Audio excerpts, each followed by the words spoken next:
दोस्तों, structure RS में आपका फिर से स्वागत है। गाइस, अपन इस लेक्चर में चर्चा करेंगे नवंबर के करंट अफेयर्स के बारे में, जो कि अपना बच रहा है। यहाँ पर विविध समसामयिकी के बारे में चर्चा की जाएगी, जो कि नवंबर में न्यूज में थे। राइट। तो सबसे पहले, देश की पहली हेली एम्बुलेंस सेवा की शुरुआत कहाँ की गई?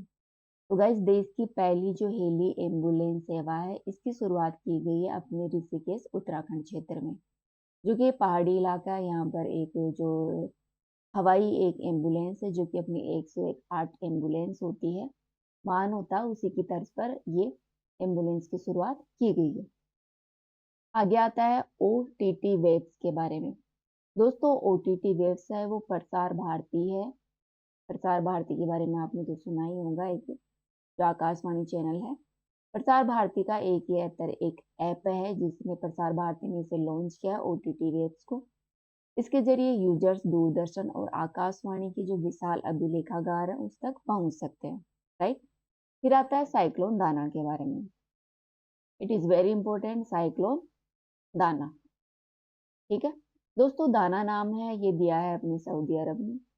पूछ लिया जाता है कि साइक्लोन दाना है, इसका नाम किसने रखा है? तो सऊदी अरेबिया ने रखा है, जिसका अर्थ होता है उदारता। एक्चुअली क्या होता है, जो इसके अलावा जो अपना ये जो साइक्लोन दाना आया है, ये अपने ओडिशा पश्चिमी बंगाल से टकरा है। कहने का मतलब ये है कि जो अपनी बंगाल की खाड़ी है, वहां पर यह साइक्लोन आया है, साइक्लोन दाना। ठीक है, जो कि अक्टूबर माह में आया था। दोस्तों, साइक्लोन है, इसके लिए कुछ कंडीशन होती है बंगाल की खाड़ी में, जैसे 27 डिग्री टेम्परेचर होना चाहिए, शांत वातावरण होना चाहिए। ऐसी कुछ कंडीशन होती है साइक्लोन आने से पहले की। नाम है वो जो बंगाल की खाड़ी के आसपास के जो देश हैं, वो एबीसीडी के नाम पर इनका नाम रखते हैं। उस हिसाब से इनका नामकरण किया जाता है साइक्लोन का। फिर आता है हमसफर नीति के बारे में। दोस्तों, हमसफर नीति है वो राष्ट्रीय राजमार्ग पर यात्रा की सुविधा बढ़ाने और सड़क किनारे की जो सुविधाएं हैं उनके विकास में तेजी लाने के लिए नई दिल्ली में इसकी शुरुआत की गई है। ठीक है, तो जो नेशनल हाईवे है उन पर सुविधा बढ़ाने के लिए, वहां पर डेवलपमेंट करने के लिए हमसफर पॉलिसी है वो दिल्ली गवर्नमेंट के द्वारा लाई जा रही है। फिर आती है अंतर्राष्ट्रीय जल स्वच्छता आरोग्य सम्मेलन वास 2024 के बारे में। दोस्तों, इस सम्मेलन का आयोजन है वो 17 से 19 सितंबर के बीच में आयोजित किया गया था, वो भी अपने न्यू दिल्ली में। राइट। न्यू दिल्ली में इसका आयोजन किया गया, जो कि अपने पेयजल स्वच्छता विभाग है, जो अपनी जल मिनिस्ट्री है, उसके तहत इसका आयोजन किया गया है। दोस्तों, यह आयोजन 8वें भारत जल सप्ताह के हिस्से के रूप में आयोजित किया गया। इसकी थीम थी ग्रामीण जल आपूर्ति को बनाए रखना। ठीक है, आगे है पंचायती राज मंत्रालय की वेदर फोरकास्टिंग पहल के बारे में। कौन सी? वेदर फोरकास्टिंग पहल। ध्यान रखना, वेदर फोरकास्टिंग पहल पहले तो किसकी है? ये अपने पंचायती राज मंत्रालय, साथ ही जो अपना मौसम विज्ञान विभाग है भारत सरकार का, उसकी मिलीजुली एक परियोजना है। इसके तहत मौसम का पूर्वानुमान है, अब वो ग्राम पंचायत स्वराज और मेरी पंचायत ऐप है, वहां से भी आप लगा सकते हैं। राइट। इससे लोगों को पर्यावरणीय चुनौतियां हैं उसको बेहतर ढंग से समझने में मदद मिलेगी। ठीक है, जो किसानों को जब अपनी फसल का नुकसान वगैरह हो जाता है, क्या कुछ पर्यावरणीय इन्वायरमेंटल डिजास्टर आने वाले हैं, इनकी जानकारी इनको एक ग्राम स्वराज और मेरी स्वायत्त ऐप पर मिल जाएगी वेदर फोरकास्टिंग पहल के तहत। नेक्स्ट है गुजरात हैंडीक्राफ्ट घर चोला के बारे में। दोस्तों, घर चोला है वो ध्यान रखना किसका हैंडीक्राफ्ट है? वो गुजरात का हैंडीक्राफ्ट है, जिसे हाल ही में जीआई टैग दिया गया। इस तरह गुजरात के 23 आइटम्स हो गए जिन्हें जीआई टैग दिया गया। दोस्तों, जीआई टैग है वो एक भौगोलिक क्षेत्र के, विशेष भौगोलिक क्षेत्र में उत्पादित होने वाले क्षेत्र की जो क्षेत्र में कोई भी क्राफ्ट हो गया, फल फ्रूट हो गया, कोई भी जो लोकल जो इंस्ट्रूमेंट हो गया, आदि जो चीजें होती है उनको दिया जाता है, जो कि 10 वर्ष के लिए प्रोवाइड करवाया जाता है। ठीक है, आगे है देश का दूसरा सबसे बड़ा इंटरटेनमेंट थीम पार्क। दोस्तों, ये देश का दूसरा सबसे बड़ा इंटरटेनमेंट थीम पार्क है, वो अपने अहमदाबाद गुजरात में बनाया जा रहा है। ठीक है, इसको नाम है वो इमेजी का भी रखा गया है। वही पहला थीम पार्क है वो मुंबई हाईवे पर बना है, खोपली थीम पार्क, जो कि देश का सबसे बड़ा थीम पार्क है। ठीक। फिर आती है काउंटर पॉइंट रिसर्च रिपोर्ट के बारे में। दोस्तों हाल ही में एक रिपोर्ट जारी की, काउंटर पॉइंट्स रिसर्च रिपोर्ट। इसमें कहा गया कि भारत है वो स्मार्टफोन बिक्री के मामले में दुनिया का सबसे बड़ा बाजार है, राइट। सबसे बड़ा मार्केट है वो भारत है, स्मार्टफोन है उसकी बिक्री के मामले में। आप देख रहे होंगे वर्तमान में हर किसी के हाथ में आप स्मार्टफोन देख सकते हैं। इस हिसाब से वैल्यू के बारे में बात करें तो वैल्यू के बाद हिसाब से भारत है वो तीसरा सबसे बड़ा बाजार है वैल्यू के हिसाब से, राइट। ईएमआई के हिसाब से भारत का स्मार्टफोन शिपमेंट है अर्थात थोक बिक्री है वो वैश्विक तौर पर 15.5% रहा है, जो कि चीन के बाद में दूसरे स्थान पर है, राइट। तो आप देख सकते हैं स्मार्टफोन की वैल्यू है वो इंडिया में कितनी कुछ बढ़ती जा रही है और इसका मार्केट भी अच्छा खासा है। फिर आती है बाली यात्रा उत्सव के बारे में। आपको ये ध्यान रखना है कि बाली यात्रा उत्सव है वो कहाँ आयोजित किया जाता है। दोस्तों इसका आयोजन है वो ओडिशा में किया जाता है। ओडिशा का जो कटक क्षेत्र है वहां पर, जो कि कार्तिक पूर्णिमा में इसका आयोजन होता है। ओडिशा की एक नदी बहती है महानदी, है ना। तो महानदी के तट पर ही बाली यात्रा उत्सव का आयोजन किया जाता है। ओडिशा का महत्वपूर्ण उत्सव है। आती है अंतर्राष्ट्रीय गीता महोत्सव। दोस्तों अंतर्राष्ट्रीय गीता महोत्सव का आयोजन है वो हरियाणा का कुरुक्षेत्र है वहां पर किया गया, लगभग 28 नवंबर से 15 दिसंबर के बीच में। फिर आता है असम के काजीरंगा में 12वां अंतर्राष्ट्रीय पर्यटन मार्ट का आयोजन किया गया। आपको पूछ लिया जाए एग्जाम में कि 12वां अंतर्राष्ट्रीय पर्यटन मार्ट का आयोजन कहाँ किया गया। ये किया गया अपने काजीरंगा असम में। दोस्तों काजीरंगा है वो असम का एक नेशनल पार्क है, जो कि एक यूनेस्को साइट भी है, ध्यान रखना, it is very important, Kaziranga national park.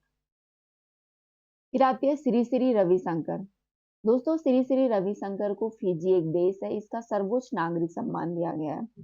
इस सर्वोच्च नागरिक सम्मान का नाम है honorary officer of the order of Fiji. ये फिजी का सर्वोच्च नागरिक सम्मान है जो कि श्री श्री रविशंकर को दिया गया है। फिर आता है दुर्गेश अरण्य प्राणी उद्यान के बारे में। दोस्तों हिमाचल प्रदेश के कांगड़ा क्षेत्र में स्थित है दुर्गेश अरण्य प्राणी उद्यान। इसे भारतीय हरित भवन परिषद से प्रमाण पत्र प्राप्त हुआ है। इस तरह भारतीय हरित भवन परिसर है, इसे प्रमाण प्राप्त करने वाला ये देश का पहला चिड़ियाघर है, ठीक है। तो पूछ लिया जाए कि दुर्गेश अरण्य प्राणी उद्यान अर्थात चिड़ियाघर है ये कहाँ है, ये हिमाचल प्रदेश में है। हिमाचल प्रदेश में, जिसे भारतीय हरित भवन परिसर है उसके द्वारा पहला प्रमाण पत्र दिया गया है। इसके अलावा हाल ही में एक देश न्यूज में था जिसमें 16 वर्ष से कम उम्र के जो बच्चे हैं उनके सोशल मीडिया उपयोग पर प्रतिबंध लगाने के लिए कानून बनाया है। उसका नाम है ऑस्ट्रेलिया। ध्यान रखना ये पूछा जा सकता है। तो सोशल मीडिया का जो प्रयोग बच्चों में बढ़ता जा रहा है जिसके कारण वो अपनी दैनिक एक्टिविटी है गाइस वो कम कर रहे हैं। उसी को बढ़ावा देने के लिए ताकि बच्चे खेले कूदे, उनका शारीरिक डेवलपमेंट अच्छा हो, क्योंकि वो 24 घंटे मोबाइल चलाता रहेगा, सोशल मीडिया पे लगा रहेगा तो उसका जो मानसिक विकास है, शारीरिक विकास है वो ठीक से नहीं हो पाएगा। इसी को ध्यान में रखते हुए ऑस्ट्रेलिया ने यह कानून लाने की बात कही है। ये है महाराष्ट्र के वाशिम में बंजारा विरासत म्यूजियम का उद्घाटन किया गया, ठीक है। किसके द्वारा किया गया, प्रधानमंत्री मोदी के द्वारा किया गया। पूछ लिया जाए कि बंजारा विरासत म्यूजियम का उद्घाटन हाल ही में कहाँ किया गया, तो ये महाराष्ट्र में किया गया, जो कि एक 5 मंजिला इमारत है। ये इमारत बंजारा समुदाय की समृद्ध धरोहर को दर्शाती है। फिर आता है संपूर्णानंद स्टेडियम। दोस्तों वाराणसी में खेलो इंडिया के तहत इस स्टेडियम का उद्घाटन किया गया। पूछ लिया जाए कि हाल ही में संपूर्णानंद स्टेडियम का उद्घाटन कहाँ किया गया, ये वाराणसी में किया गया है। फिर आता है 10वां विश्व आयुर्वेदिक सम्मेलन के बारे में। दोस्तों 10वां विश्व आयुर्वेदिक सम्मेलन है, इसका आयोजन है वो देहरादून में किया गया। देहरादून जो कि अपने हिमाचल प्रदेश में है, वहां पर इसका आयोजन किया गया 12 से 15 दिसंबर के बीच में, राइट। फिर आती है आवती कलाई के बारे में। दोस्तों आवती कलाई है वो माँ दुर्गा को समर्पित एक गीत है, जिसे प्रधानमंत्री नरेंद्र मोदी ने लिखा है। इट इज वेरी इंपोर्टेंट, पूछा जा सकता है आवती कलाई, जो कि माँ दुर्गा को समर्पित एक गीत है। गाय, देसी गाय के बारे में आता है।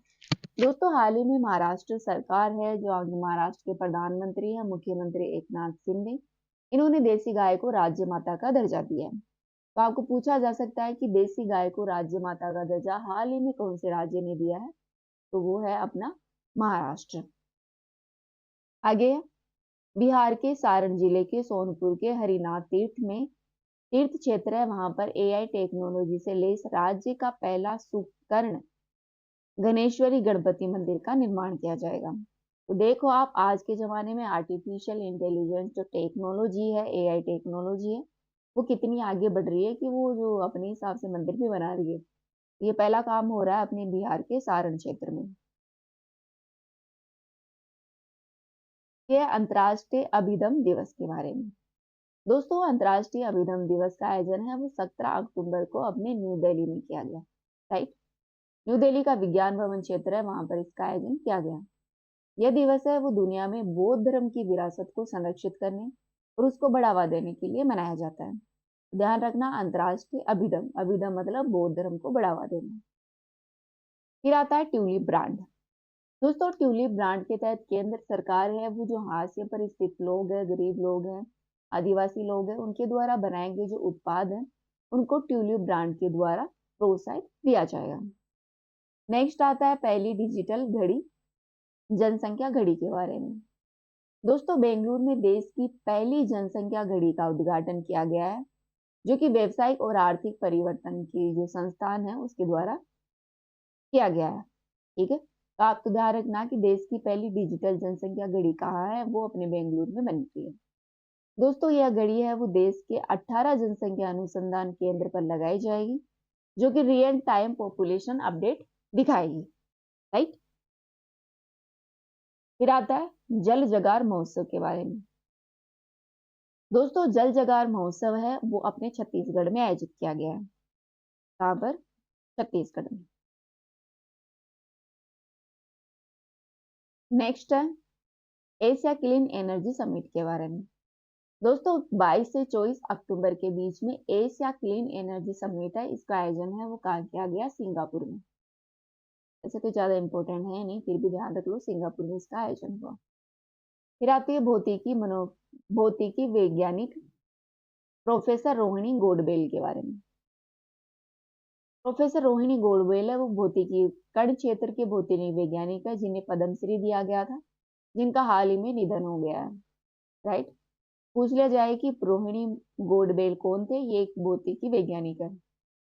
दोस्तों, हाल ही में भारत को WHO ने, जो अपनी वर्ल्ड हेल्थ ऑर्गेनाइजेशन है, उसने भारत को ट्रेकोमा मुक्त घोषित कर दिया है। ट्रेकोमा है गाइस वो एक संक्रामक बैक्टीरियल डिजीज है, संक्रमण है, जिसमें अंधेपन का यह मुख्य कारण हो जाती है। ठीक है, तो पूछ लिया जाए कि भारत को हाल ही में कौन सी बीमारी से WHO ने मुक्त घोषित किया है, तो उसका नाम है ट्रेकोमा।